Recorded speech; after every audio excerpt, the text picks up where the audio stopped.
Maka marilah Imam Abu Hasan Asy'ari. Maka dia campur di antara dua ni. Quran dan juga akal. Akal hak mana? Akal hak burhan. Dia tak canggah dua ni. Sebab siap dah. Dua-dua ni cikgu, dia mari daripada Allah Subhanahu Wa Taala belaka.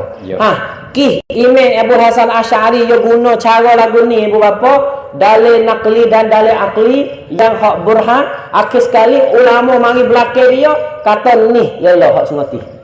Sebab tu mari tubik ulama Asy'ariyah. Orang selain daripada tu maka jatuh reh belaka. Sebab tu Mu'tazilah jatuh. Mu'tazilah jatuh. Sebab Mu'tazilah dia banyak guna akal dah.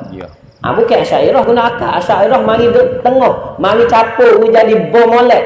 Wi semedun di antara akal dan an-nas Quran ni. Asal daripada tu ibu bapa, salah satu daripada kita nak cek kata akidah ahli sunnah wal jamaah, iaitu kita kena tengok kata ulama hak hebat-hebat di dalam dunia ni, ulama pembesar. Dalam dunia ni semenjak daripada dulu sampai sekarang duduk dalam akidah lagu mana, maka akidah tu sebagai akidah yang benar. Sebab tu ada guru kami di Mesir, Syekh Jamal Faruq, dia kata lagu mana? Dia kata min alamati mazhabi ahli sunnati wal jamaah anna mazhabahu huwa mazhabus sawadil a'zam min ahli islami fi masyarikil ardi wal magharibiha. Ya dalil dengan apa? Wa qad qala Rasulullah sallallahu alaihi wasallam la yajma'ullahu ummati ala dalalatin abada wa yadullahi ala al-jamaah fattabi'u as-sawad al-a'zam fa innahu man shazza finnar. Gapo makna? Setengah daripada tanah-tanah ahli sunnah wal jamaah ialah mazhab mereka adalah mazhab pembesar ulama dan kumpulan orang yang ramai. Ulama yang ramai duduk di sebelah mana? Lepas tu ulama yang hebat-hebat duduk pergi akidah mana? Cik kata itu adalah akidah ahli sunnah wal jamaah. Maka mari ulama kalau kita tengok, maka tu Imam Abu Hasan Asy'ari tadi tu akidah, iaitu akidah yang campur di antara akal dan nakal tadi. Maka Nabi SAW bersabda, umat aku tidak berhimpun di atas kesesatan selama-lamanya. Orang ramai dari kalangan umatku. Orang ramai di sini kena tengok ulama dah. Jangan tengok kita rakyat biasa ni, kena tengok ulama.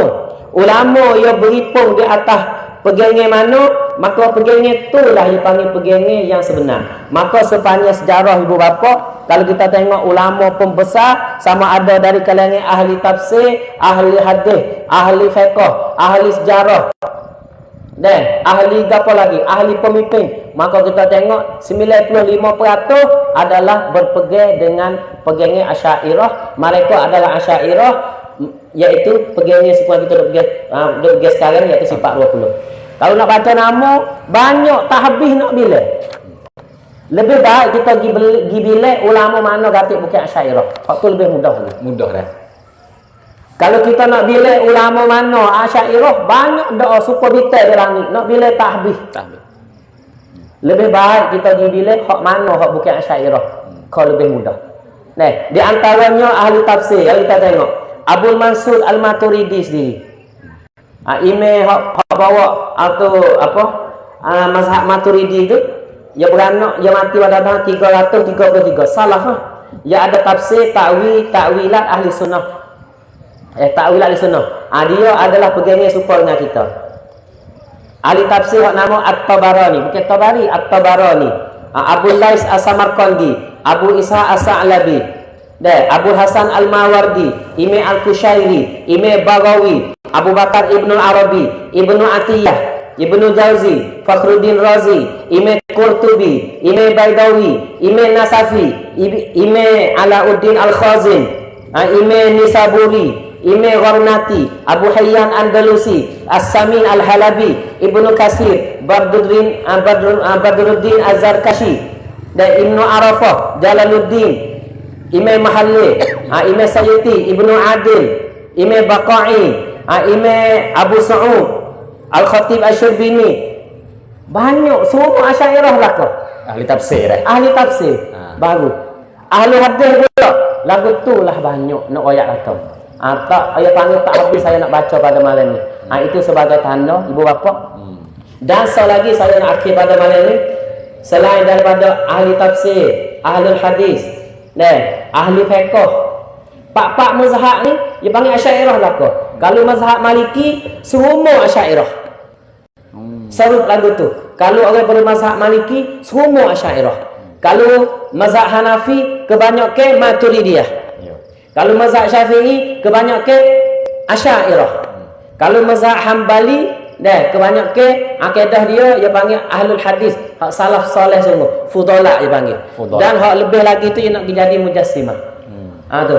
Kalau mazhab fiqh. Lepas tu hak lain lagi, hak akhir sekali yang saya nak khatam pada hari ini kerana ada hadis Nabi sallallahu alaihi wasallam, iaitu di segi pemimpin, punam, pupukro, bukan ulama, umara, pemimpin.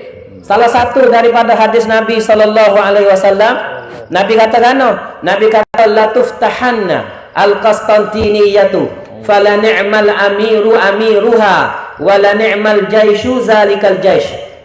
Apabila Nabi sebut hadis ni sahabat sendiri, tabi'in berhubung nak pergi buka Konstantiniyah. Nabi kata masa dia hidup lagi. Akhir buka Konstantiniyah. Konstantiniyah ni dia bagi Istanbul, negeri Turki lah ni. Satu hari umatku akan pergi buka Konstantiniyah. Iaitu Istanbul, negeri Turki lah. Yang mudah-mudahan akan ada contak Islam. Akan ada contak Islam. Hak tu redha dia. Akan boleh pergi buka sampai Konstantiniyah. Dan sebaik-baik pemimpin adalah dia tu. Dan sebaik-baik tentera adalah tentera yang dibawa oleh orang boleh pergi buka Konstantiniyah. Hak ia pimpin tu. Hak ia pimpin tu. Sahabat, zaman sahabat pakak berubuk. Nak kena tahiyah dah. Nak kena tahiyah. Sebab nak masuk, hak kata orang hak molek, orang hak duduk di atas jalan yang betul tu. Pakak berubuk sahabat. Ada sahabat tu pergi ke Yaman, sahabat tu pergi kepada Mesir. Amr bin al-As mati di Mesir. Ya, tak hafal kat dah. Aku boya Amr bin al-As ni, kubur dia tu, saya pergi ziarah baru ni, duk bau sedap lagi kubur dia. Masya-Allah. Siapa pergi siu duk sedap situ. Duk bau sedap supa dengan tu sedap kubur dia. Amr bin al-As mati di Mesir. Ada sahabat Ali Ibn Abbas mati di Taif. Ada sahabat pergi sampai negeri Cina. Ada sahabat usaha nak pergi belah ni, belah Turki, tapi Tuhan tak izin. Tuhan mari izin bila? Tuhan mari izin kepada seorang pemimpin namanya Muhammad Al-Fatih. Pada masa akhir, daulah akhir dah ni. Daulah Utsmaniyah akhir dah. Tuhan izin kepada dia, Muhammad Al-Fatih. Maka kalau kita cek tengok akidah Muhammad Al-Fatih, maka dia adalah kalau fiqh mazhab Hanafi. Kalau akidah dia adalah akidah Ahlussunnah wal Jamaah supaya kita, iaitu Maturidi. Alhamdulillah. Tu. Lepas tu Allah Ta'ala nak izin. Nabi janji sendiri. Kata akidah lagunya akidah salah. Tak mungkin dah. Tak mungkin. Sebab tu kita yakin kata akidah kita duk bawa Asy'ariyah Maturidiyah ni adalah akidah yang diredai oleh Allah Subhanahu Wa Ta'ala. Lepas tu kita tengok pemimpin sepanjang sejarah Punam, Metap, sepanjang sejarah hak benar di atas teru sungguh. Kita tengok akidah dia wa imam Asy'ariyah wa imam Maturidiyah. Di antaranya Salahuddin Al-Ayyubi. Salahuddin Ayyubi, belum ada dia Nuruddin Az-Zanki, Al-Qutuz, sehingga mari belakang Qassam sendiri, hak Palestin Gaza, Qassam sendiri, Taliban sendiri. Taliban tu banyak yang ngaji di Azhar, banyak yang akidah dia tu Asy'ariyah. Kalau tak Asy'ariyah pun Maturidiyah. Semua lagu tu kita tengok. Dan ada pun akidah lain tu kita tengok golek ke duk perai sama sendiri belakang. Peluru dia tak sapa kepada seteru. Duk main kenal sama-sama Islam ni. Jelas apa. Kita tengok Daesh, kita tengok ISIS ke apa semua tu adalah golek ke sumber. Golek kaji sejarah adalah mari daripada pegangnya dia Kitabut Tauhid bagi Syekh Muhammad bin Abdul Wahhab. Fak Daesh fak apa semua tu kita tengok. Kita tengok kita lah ni ada internet ada apa kita cari tengok. Tu nak ayat kata alhamdulillah ibu bapa pada malam ni dan kita mari bertambah keyakin ni. Hak sebenarnya kita seperti saya royak awal tadi, tak perlu dah kita nak pergi tuduh akidah orang lain. Kita pada royak hak kita tu pada cukup lekat lah. Tapi ada setengah-setengah ni dia tak cukup dengan royak akidah dia kena tuduh orang lain. Nak naik dia kena jinjak kepala orang lain. Kena diskredit orang lain. Ahli kalam. Tu kata kepada kita ahlul kalam dan sebagainya untuk nak akhir dia. Lagu tu